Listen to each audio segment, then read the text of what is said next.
Good evening. Tonight we're reading A Connecticut Yankee in King Arthur's Court by Mark Twain. Chapter 6, The Eclipse. In the stillness and the darkness, realization soon began to supplement knowledge. The mere knowledge of a fact is pale, but when you come to realize your fact, it takes on color. It is all the difference between hearing of a man being stabbed to the heart and seeing it done. In the stillness and the darkness, the knowledge that I was in deadly danger took to itself deeper and deeper meaning all the time. A something which was realization crept inch by inch through my veins and turned me cold. But it is a blessing, a blessed provision of nature, that at times like these, as soon as a man's mercury has got down to a certain point, there comes a revulsion. And he rallies. Hope springs up, and cheerfulness along with it. And then he is in good shape to do something for himself, if anything can be done. When my rally came, it came with a bound. I said to myself that my eclipse would be sure to save me, and make me the greatest man in the kingdom besides. And straightway my mercury went up to the top of the tube, and my solicitudes all vanished. I was as happy a man as there was in the world. I was even impatient for tomorrow to come. I so wanted to gather in that great triumph and be the center of all the nation's wonder and reverence. Besides, in a business way, it would be the making of me. I knew that. Meantime, there was only one thing which had got pushed into the background of my mind. That was the half-conviction that when the nature of my proposed calamity should be reported to those superstitious people, it would have such an effect that they would want to compromise. So by and by, when I heard footsteps coming, that thought was recalled to me, and I said to myself, as sure as anything, it's the compromise. Well, if it is good, all right, I will accept it. But if it isn't, I mean to stand my ground and play my hand for all it's worth. The door opened, and some men-at-arms appeared. The leader said, "The steak is ready, come." The steak! The strength went out of me, and I almost fell down. It is hard to get one's breath at such a time. Such lumps come into one's throat, and such gaspings, but as soon as I could speak, I said, "But this is a mistake. The execution is tomorrow." "Order changed. Been set forward a day. Haste thee." I was lost. There was no help for me. I was dazed, stupefied.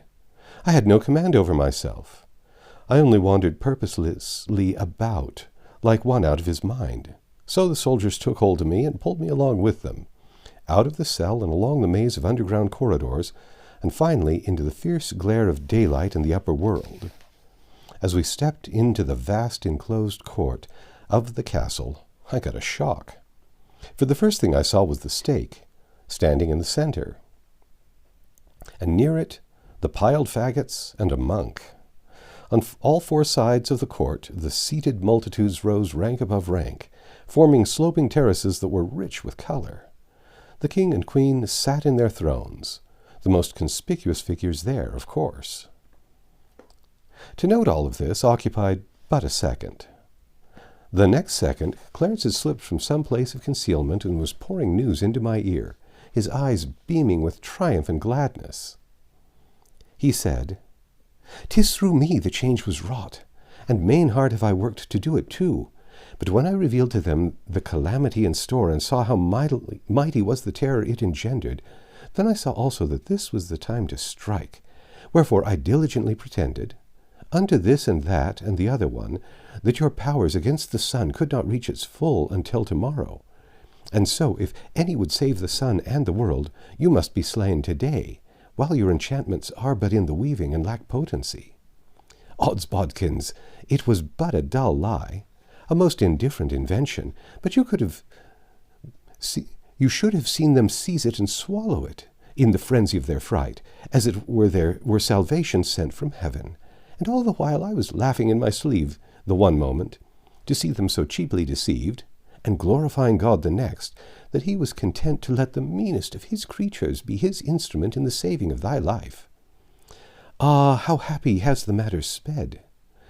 You will not need to do the sun a real hurt. Ah, forget not that. On your soul, forget not that. Only make a little darkness, only the littlest little darkness, mind, and cease with that. It will be sufficient. They will see that I spoke falsely, being ignorant as they will fancy, and with the falling of the first shadow of that darkness, you shall see them go mad with fear, and they will set you free and make you great. Go to thy triumph now, but remember, ah, good friend, I implore thee, remember my supplication, and do the blessed sun no hurt.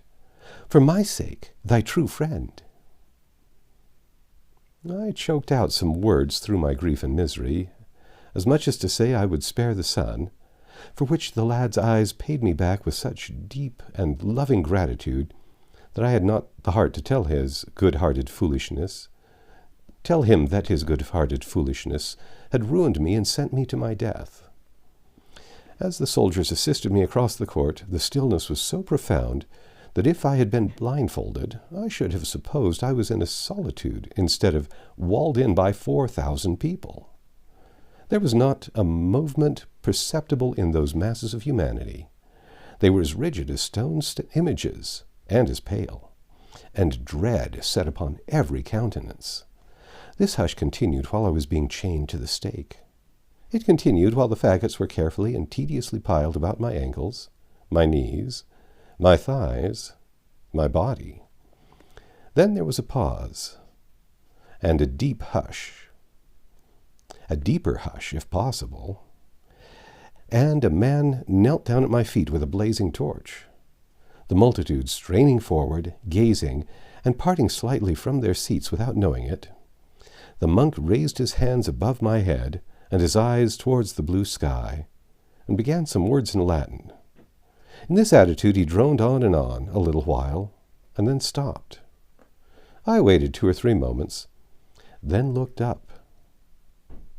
He was standing there petrified.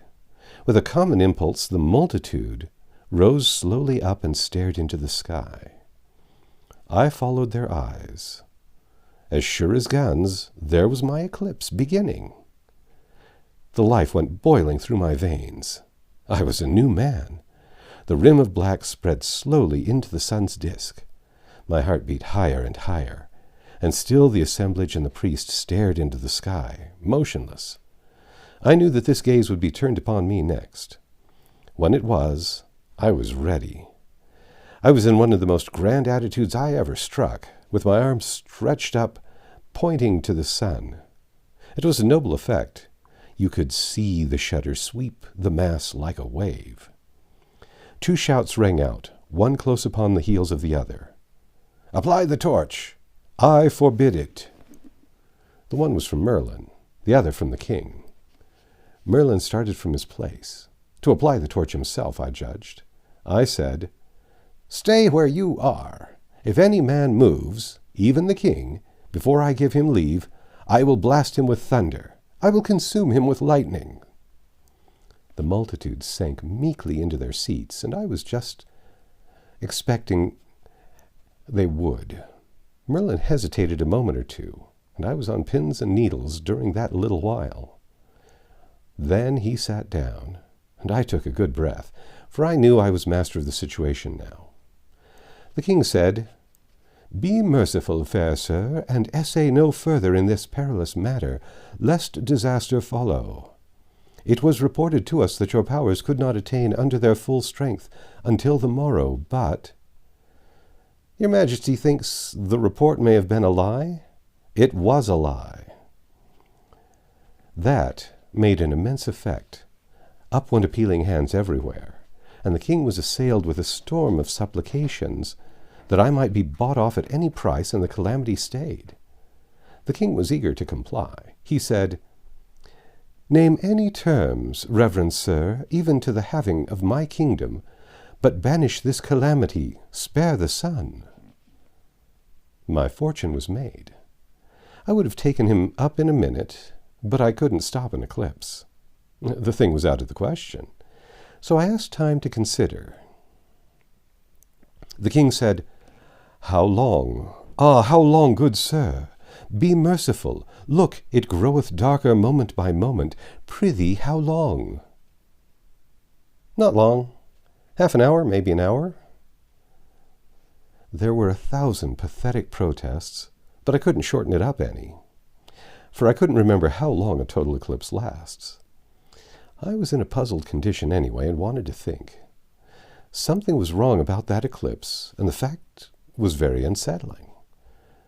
If this wasn't the one I was after, how was I to tell whether this was the 6th century or nothing but a dream? Dear me, if I could only prove it was the latter. Here was a glad new hope. If the boy was right about the date, and this was surely the 20th, it wasn't the 6th century. I reached for the monk's sleeve, in considerable excitement, and asked him what day of the month it was. Hang him, he said it was the 21st. It made me turn cold to hear him. I begged him not to make any mistake about it, but he was sure. He knew it was the 21st. So that feather-headed boy had botched things again. The time of the day was right for the eclipse. I'd seen that for myself in the beginning, by the dial that was nearby. Yes, I was in King Arthur's court, and I might as well make the most of it I could. The darkness was steadily growing, people becoming more and more distressed. I now said, "I have reflected, Sir King. For a lesson, I will let this darkness proceed and spread night in the world. But whether I blot out the sun for good, or restore it, shall rest with you. These are the terms, to wit, you shall remain king over all your dominions, and receive all the glories and honors that belong to the kingship. But you shall appoint me your perpetual minister and executive, and give me for my services 1% of such actual increase of revenue over and above its present amount as I may succeed in creating for the state. If I can't live on that, I shan't ask anybody to give me a lift. Is that satisfactory?" There was a prodigious roar of applause, and out of the midst of it the king's voice rose, saying, "Away with his bonds, and set him free, and do him homage, high and low, rich and poor, for he has become the king's right hand, is clothed with power and authority, and his seat is upon the highest step of the throne. Now sweep away this creeping night, and bring the light and cheer again, that all the world may bless thee." But I said, that a common man should be shamed before the world is nothing. But it were dishonor to the king if any that saw his minister naked should not also see him delivered from his shame. If I might ask that my clothes be brought again— "They are not meet," the king broke in. "Fetch raiment of another sort. Clothe him like a prince." My idea worked. I wanted to keep things as they were till the eclipse was total. Otherwise they would be trying again to get me to dismiss the darkness, and of course I couldn't do that. Sending for the clothes gained some delay, but not enough. So I had to make another excuse.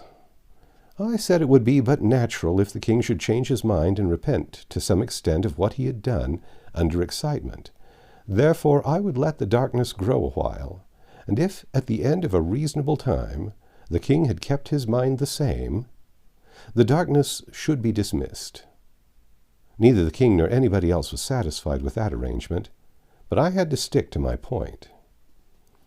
It grew darker and darker and blacker, while I struggled with those awkward 6th century clothes.